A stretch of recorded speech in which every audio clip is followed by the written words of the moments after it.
Hi everybody, welcome back to my subscribers who have been subscribed to me for a while. I'm so glad you're here. I had a little detour in my homeschool content here, but I'm back to homeschool videos, so I'm glad you're here. And for those of you who are brand new, welcome. Thank you so much for joining me, and please subscribe, hit that bell up here or up here. I'd love for you to subscribe. I am all about helping homeschool parents, so if you are a newbie homeschooler this year, or you've been in this for a little while but just need some support and encouragement, I'm your girl. So go ahead and subscribe to me so that you'll always get these notifications. So now I'm starting a series, okay? So I want to talk about Homeschooling 101, Homeschool Startup. So this is my Homeschool Startup series for those of you who have just been trying to figure out what to do. And as you're deciding to homeschool, you've been trying to figure out, like, you know, all these things that you've heard over the years about homeschooling, what's a myth and what's reality. Well, that's what this series is about. So the very first topic we're going to discuss is, besides my homeschool startup that I did, a video that I did last time on my very last video, go back and check that out. I'll leave a link and also like a description, like a card that you can click on and go to that video. That was my beginning of my startup series. But now I want to talk about homeschooling myths. So this video is going to be about homeschool myths, and the one myth that I'm really going to focus in on is, what about socialization? So we're going to talk about the socialization myth. Now, a long time ago, when I was about 10 years younger almost, I did a whole another video about socialization, and I'm going to leave a video card up here that you can watch. And so I provided some information that I thought was relevant for that time in my life when I was describing the homeschool myth of socialization. And that myth is, are homeschoolers really socialized? So I addressed that question already, but that was so long ago that I thought it was time for a refresher. So this video is going to be about the same. Homeschoolers are everywhere now. Okay, it's 2022 in this video. So homeschooling is not that same, you don't get that same weird look from people when you say you've got your kids at home, because they assume you're going to take them back to school after the pandemic and after all the chaos is over. So people aren't looking at you as strangely as they would have, like, say 7-10 years ago. But the thing that remains the same is people always wonder, how in the world are your kids socialized? Like, aren't they at home all day, bored out of their minds? And aren't they lonely? Don't they feel isolated? And I'm not trivializing for those of you who might feel isolated, because it is a reality for some people. And in some situations, your kid might be better off in a social setting on a regular basis.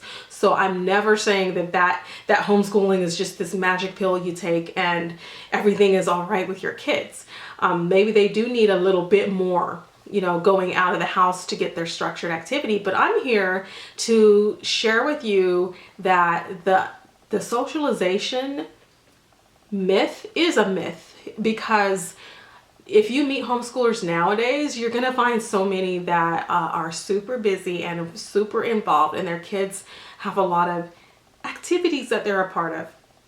So where I live, charter schools in California is a big thing. And part of the benefits, I guess you could say, of being part of a charter school is that you have access to all these activities, because you get funds from the state sometimes, you know, in order to run your homeschool. Now, I'm no longer in a charter this year. We are in an online school, so that's different.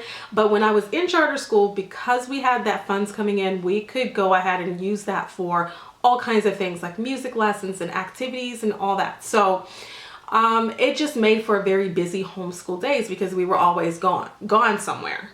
And so I say all that to kind of bust the myth that homeschoolers stay home all the time.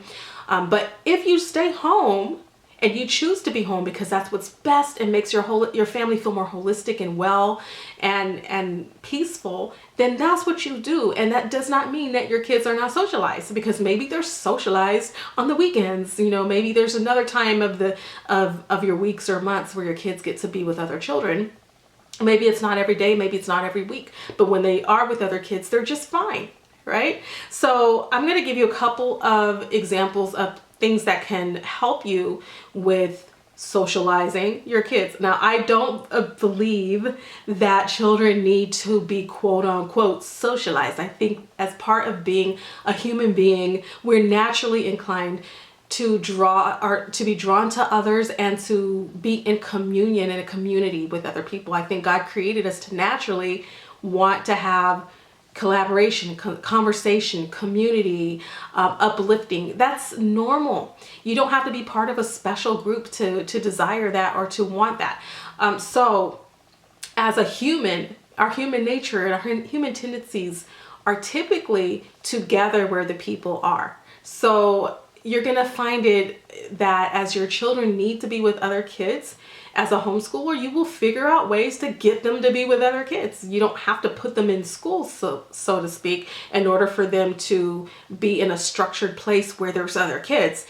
The answer to socialization is not necessarily public school or private school. That does not answer the problem of socialization. They could get to that public school. You could enter them into the private school and pay all the money, and they still not be socialized because maybe their friends are toxic. And maybe they are being bullied. So socialization is not synonymous to whether they are enrolled in a school. Okay. So that said, I believe that these are a couple of ways that can be helpful to homeschool parents who are looking to add more opportunity for social involvement with your children. Now, as an adult, we go outside, we get out of the house, we go shopping, we go find our groups of people that we feel comfortable around. We find outings with our friends makes us feel good. We find that when we're working out with a group of people, we feel good. Whatever makes you feel good, that is where you find your socialized areas of your life. That's where you get social, right? For me, like I said, it's fitness and friends and church. I don't need any entity or structure. I don't need to be a part of something, that's like if I were a kid, like I wouldn't want my parents to say, in order for you to feel social, to be social, we're putting you in school. Like that shouldn't be the reason. So I feel like if as an adult, I can find my ways of being social, then as a kid, they're going to find their ways of being social. So maybe it's just hanging out with the neighbors, like who knows? So let's talk about some ways that you can be more proactive as a parent if you feel like socialization is a problem, although I do think that's a myth. But here are some ways that you can get your kids involved in the community. Number one, you can join a co-op. If you're into co-ops, not everybody likes them, okay? And if you don't find the right group, it's going to be more toxic to you than it is helpful. So co-ops is an option. If you find a co-op that speaks to you and your family, that really just resonates with you, then go ahead and join that co-op. See how it goes. Maybe your kids like it, maybe they don't.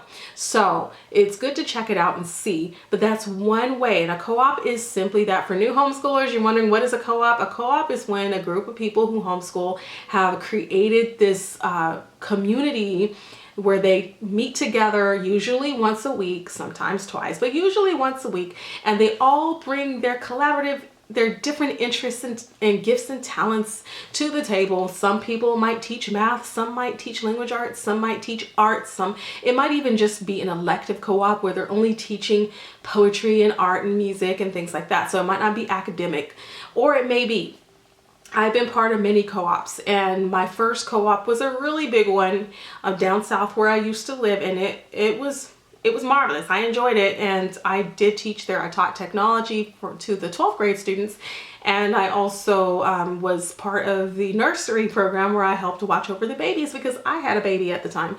So you could find a group, and while my youngest was a baby, my older child was in the 2nd grade. So she was able to enjoy her time at this co-op by taking these classes and seeing these particular group of friends every single week as a homeschool student. So that became her school. The actual co-op became, in her mind, her school. And that's all she knew. So she didn't feel like she was losing out on anything by not being in school every single day because she had that to look forward to every single Friday. So that's one thing to look forward to if you want to try that out. Also, just extracurricular activities. If your kids are interested in doing things outside of the home that can help them, I guess, in their whatever they're interested in. For example, art. You know, you have artsy students, maybe you want to enroll them in art programs where they're meeting with other kids. My oldest daughter, 10 years ago, or maybe a little more, she was, maybe she was like 10 or 11 years old at the time. But I had her enrolled in this program that was an after school program, but they taught art and journaling, and she got to learn from master artists in the area. And a lot of the students who came were after school, meaning they went to public or private school, but a good chunk of them were homeschool students. So this became her other core group of students that she would attend art class with. And she did that once a week. So find out what's being offered in your community for either homeschool students or after school programs. And if they're interested in extracurriculars like music, maybe there's a music program that can, maybe a group piano. I'm not really sure how interactive kids can be with individual private lessons, but when they're in a group program, it can be really helpful. So it can be fun. There's oftentimes ballet programs, gymnastics, whatever your kids are interested in, it's probably going to be offered at a community center. So that's another way that you can definitely get in some socialization, sports teams. Yeah, just look at, see what is offered in your area as far as sports is concerned. You can have your kids volunteer at the library. Older kids need volunteer hours on their high school transcript, especially if they're going on to a university. So they could volunteer at the library. I know where we used to live, there were quite a few teen volunteers. And so either at the library or maybe even your local church or community center needs teen volunteers. And oftentimes those teens will congregate together and hang out because they always will see each other every week when they volunteer. Also, another place that your students can get to know other kids is through dual enrollment. Now, because there's so many high schoolers who are taking dual enrollment classes, they oftentimes find each other. So in our community, we have a huge homeschool population that attends one particular college that I can think of right now. And they know each other either from high school or because they all know that some of them or not necessarily from high school, but they know that they are all homeschooling and that they're all going to this community college together to take dual enrollment classes. So they will oftentimes become friends because of that. But church has been such a huge part of my life and my family's life that a lot of what we do is centered around church. So the church we're at now is really huge and robust as far as their youth program, huge. But we went to another church prior to our move that also had a very happening youth program and children's church. So I find these things to be of great value to homeschool families, where if you are looking for socialization opportunities and you go to a church that has a nice, youth group, then let your kids get involved and see what happens, and pray over the whole situation if you are a believer, and see if that's something you want to do with your kids. But it could be a wonderful opportunity for your children to connect and make friends. And that's how we've been able to maintain a huge social life for our homeschool kids. And now my daughter is in college, and before she got there, she met a lot of her associates during her homeschool years. She has so many friends from different pockets of her world, so different churches we've been to, and even we did a WANA program for a while, so just different areas, or maybe she took classes. We did a lot of charter school opportunities as well, so wherever she went to a charter school, she collected friends there. She collected friends at the different churches, at a WANA program, through volunteering, through leadership opportunities in the community. And after all those years of collecting friends, we had this huge graduation party at our house when she graduated. So we were able to see all the friends that she's brought along with her over the years and say, wow, like homeschooling really didn't keep her from socializing. So it's possible to, if your kids are outgoing and depending on the personality, that they could have a huge amount of friendships and opportunities to meet people, and homeschooling does not deter them from that. So I just want to encourage you that if that is something that worries you, don't be worried.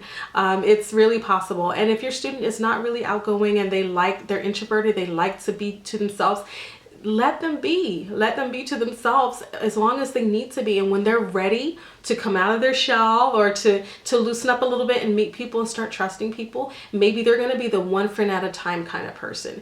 And there's always going to be someone available for your kids to be friends with. So don't worry about pushing them into activities to get them socialized. Let them acclimate and let them pull into their lives what they're attracted to. So that's all I have for you today, and I hope that this really helped you out. And I would invite you, please subscribe to my channel if you want more homeschool content. And also I have a podcast for you. For those of you who are homeschoolers of faith, Christian Homeschool Moms podcast is available to you at this point. There will be over 100 episodes. We're on episode number 124 right now, or 125. But I'm going back to bring in a lot of the older content that's not there, so I'm revamping it for you, but it should be populating, a little bit at a time every week. Be looking for new podcast episodes, and also be looking for more on this channel on a more frequent basis. Okay, that's all I have for you now. Thank you for watching, and I'll talk to you later. Bye.